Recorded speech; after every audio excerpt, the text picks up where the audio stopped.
जय श्री राम भक्तों स्वागत है आपका हमारा चैनल देववाणी में। भक्तों, आपको हमारी कथाएं कैसी लगती हैं हमें कमेंट करके ज़रूर बताएं। भक्तों, हमारी कथाओं को लाइक अधिक से अधिक करें, इन्हें शेयर करें और हमारे चैनल को अधिक से अधिक सब्सक्राइब करें। भक्तों, आपसे एक गुजारिश है, हमें इंस्टाग्राम पर फॉलो करें जिसका लिंक डिस्क्रिप्शन में दिया गया है। तो चलिए शुरू करते हैं आज की कथा। जय श्री राम भक्तों, सवालों की श्रृंखला में आप सबका स्वागत है। आज का प्रश्न है, गणेश भगवान जी का दांत किसने काटा। चलिए भक्तों, आज की कथा श्रवण करते हैं। आज की कथा है चमकदार बकरा। आइए कथा श्रवण करें। बहुत समय पहले की बात है। एक शहर था भोटरी। मछली और नींबू का रस यहाँ के लोगों का मुख्य भोजन था।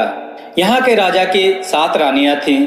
सातों को एक एक बेटा था। कुछ कारण से राजा ने सबसे छोटी रानी को दूसरी जगह भेज दिया था।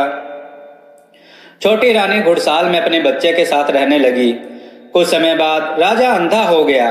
ठीक उसी समय बैरागी पहाड़ से उतरकर वहां आया और समुद्र के किनारे अपने लिए धूनी जमाई। जैसे ही वहां उसने अपनी तपस्या शुरू की, उसके आसपास दीमकों ने अपनी बांबी बना ली। बस उसका चेहरा भर दिखाई देता था और कुछ नहीं। एक दिन राजा की नौकरानी समुद्र में नहाने गई। जब बैरागी ने देखा तो वह चीखा। औरत नौकरानी ने यहाँ वहां देखा पर बैरागी उसे नजर नहीं आया। वह बोली, यह कौन पुकार रहा है? मैं तुम्हें देख नहीं पा रही हूँ, तुम कहाँ हो? बैरागी ने उत्तर दिया, मैं यहाँ बैठा हूँ, तुम बस मेरा चेहरा ही देख सकती हो। अंततः लड़की उसे देखकर उसके पास गई। उसने पूछा, कौन सा शहर है? यहाँ 7 परगने और 18 किले हैं। यहाँ 20 कोस का राज है। परंतु बैरागी बोला, यह कैसा राजा है? मैं अरसे से यहाँ रह रहा हूँ, परंतु उसने एक बार भी हमारे से मुलाकात नहीं की। तुम जाओ और कहना कि बैरागी पहाड़ से आया है। उसने कहा है कि यदि वह मुझे अपने महल बुलाएगा तो मैं उसके अंधेपन दूर करने की दवा दूंगा। यह सुनकर राजा की नौकरानी झटपट राजा को खबर देने आई। राजा ने समुद्र तट से बैरागी को लाने अपने हाथी घोड़े भेजे। नौकरों ने दीमकों की मिट्टी से ढके हुए बैरागी के ऊपर 7 बर्तन गर्म पानी और 7 बर्तन ठंडा पानी उड़ेलकर माटी को धोया जिसने बैरागी को ढक लिया था। उसके बाद वे बैरागी को महल लाए जहां उसका सम्मान किया गया। जब राजा ने उसकी आंखों का अंधापन दूर करने के बारे में पूछा तो बैरागी ने कहा, तुम्हारे 7 बेटे हैं, उन्हें तुम अपनी दवा लाने के लिए भेजो। राजा ने कहा, नहीं, वे दवा लेने नहीं जा सकते, वे ऐसा नहीं करेंगे। बैरागी ने राजा से कहा, तब तुम कुछ नहीं खाओ और एक किनारे में पड़े रहो जब तक तुम्हारे बेटे तुम्हारी दवा लाने का वचन न दें। कजली वन पहाड़ में एक चमकीला बकरा है जिसकी चमड़ी आग के समान चमकती है। उन्हें इस बकरे को पकड़कर यहाँ लाने दो। बकरे के गुर्दे से तुम्हारी आंखें ठीक हो जाएंगी। राजा ने बैरागी की बात मानी। तब उसके 6 बेटे चमकीले बकरे की खोज करने निकल पड़े। 7वां बेटा अपनी माँ से बोला, माँ, मेरे 6 भाई दवा लेने जा चुके हैं, मुझे भी जाना चाहिए। माँ ने कहा, नहीं, उनके साथ तुम नहीं जाना, वे रहने वाले महलों में और हम तो घुड़साल में रहते हैं। वे तुम्हें पीटेंगे। पर लड़के ने ध्यान नहीं दिया और वह टूटी तलवार और टूटी यारी लेकर भाइयों के पीछे चल पड़ा। भाइयों ने उसे देखकर गाली दी। वे उसे मार डालना चाहते थे। तब सबसे बड़े भाई ने कहा, नहीं, वह हमारा भाई है, उसे साथ रहने दो, हम उससे अपना काम लेंगे, वह घोड़े को पानी पिला सकता है। अंत में सभी भाई कजली वन पहुंचे। वहां चमकता हुआ बकरा घास चर रहा था।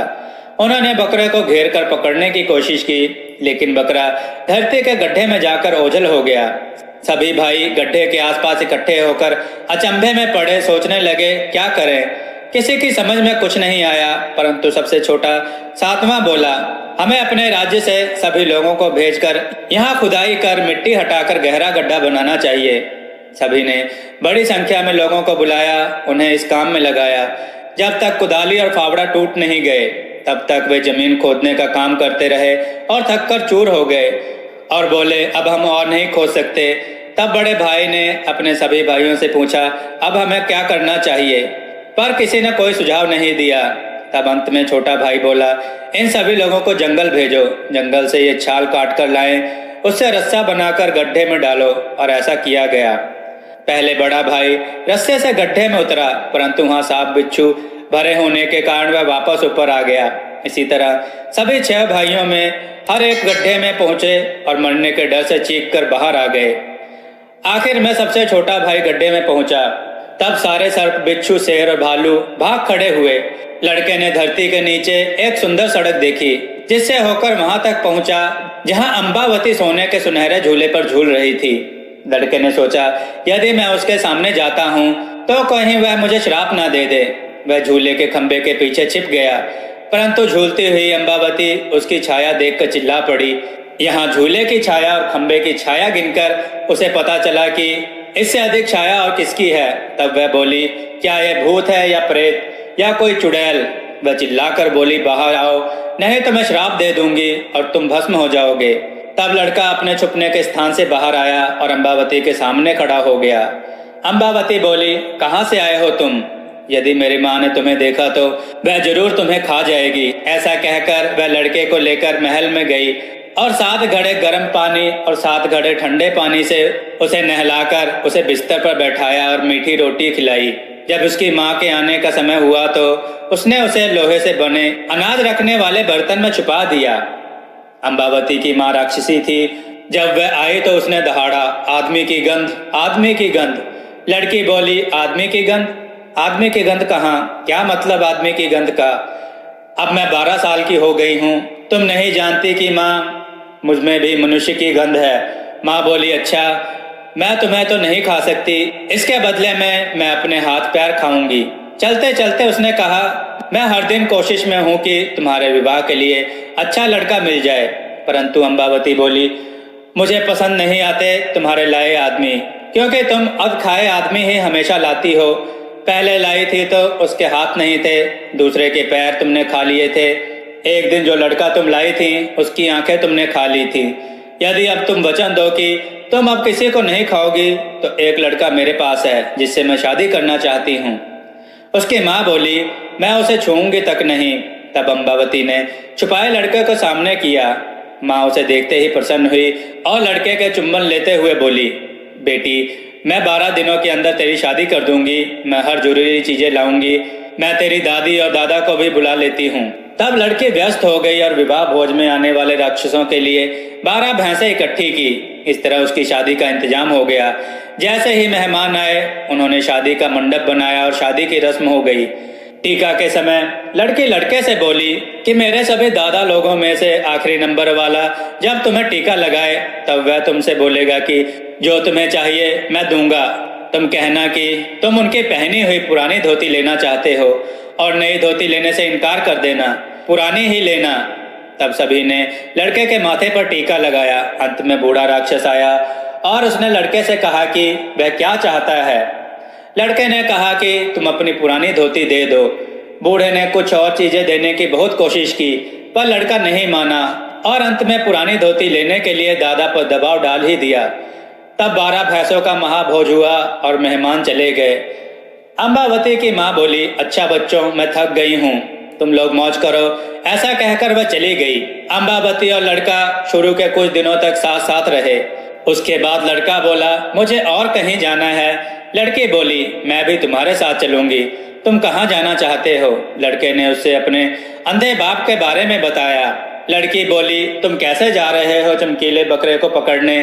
मेरी अंगूठी लो और रास्ते में तुम्हें मेरी बहन चंपावती मिलेगी, उसे मेरी अंगूठी दिखाना, वह तुम्हें सब कुछ बता देगी। तब अंगूठी लेकर लड़का यात्रा में निकल गया। कुछ दिनों बाद वह वहां पहुंचा जहां चंपावती सोने के झूले में झूल रही थी। वह पहले की तरह खंबे के पीछे छिप गया।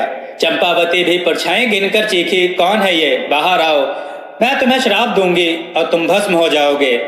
तब लड़का आगे आया और उसने चंपावती के सामने अंगूठी फेंक दी। उसने अंगूठी देखकर कहा, अरे तुम तो अंबावती के पति हो, और उसे अपने घर ले जाकर उसका बहुत सम्मान किया। पर अपनी माँ के आने से पहले उसे लोहे के परकोटे में छिपा दिया।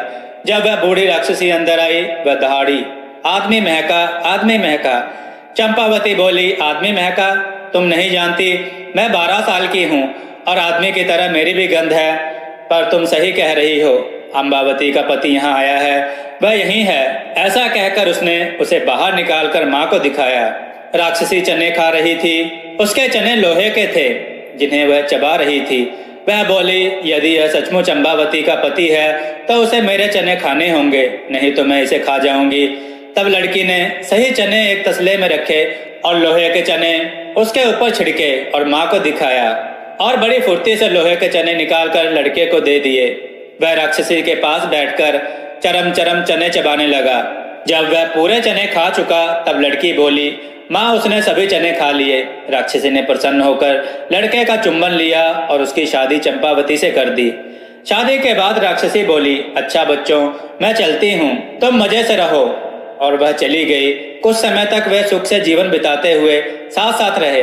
फिर एक दिन लड़का बोला, मुझे चमकीले बकरे की खोज में जाना चाहिए। तब लड़की बोली, यह सरल काम नहीं है, तुम्हें रास्ते में शेर, भालू और सांप मिलेंगे और वे तुम्हें मार डालेंगे। यह चमकीला बकरा महापूरब के साथ रहता है, तुम उसे कैसे पकड़ सकते हो? पर लड़का बोला, मैं जा रहा हूँ, इसे ढूंढना ही है। लड़की बोली, मेरी अंगूठी ले जाओ और शेर, भालू और सांप को दिखा देना, इससे वे तुम्हें कष्ट नहीं देंगे। तब तुम मालिनी के यहाँ जाना, जहाँ तुम्हें चमकदार बकरा मिलेगा। लड़के ने वैसा ही किया जैसा लड़की ने कहा था। जैसे ही वह मालिन के पास पहुंचा, ओ माँ, वह बोली, यह कौन नया लड़का है? लड़के ने कहा, मेरी माँ ने कहा था कि उसकी बड़ी बहन यहाँ है, जो कि महापूरब की 7 लड़कियों के लिए मालाएं बना रही है। उसने फूल मालिनी को अंगूठी भी दिखाई। तब मालिन तुरंत उसे घर के अंदर ले गई। अगले दिन उसे बुखार आ गया। वह बोली, बेटा, आज मुझे बुखार है, मैं महापूरब की लड़कियों के लिए माला नहीं बना पाऊंगी और वे मुझे घर से निकाल देंगी। तब लड़का बोला, मैं यह काम कर दूंगा, और वह माला बनाने बैठ गया। भक्तों, कथा का ये भाग आपको कैसा लगा? अपने विचार और सुझाव कमेंट में जरूर दें। हमारी कथाओं को लाइक करें, हमारे चैनल को सब्सक्राइब करना ना भूलें और हमारी कथाओं को शेयर जरूर करें। जय श्री राम भक्तों।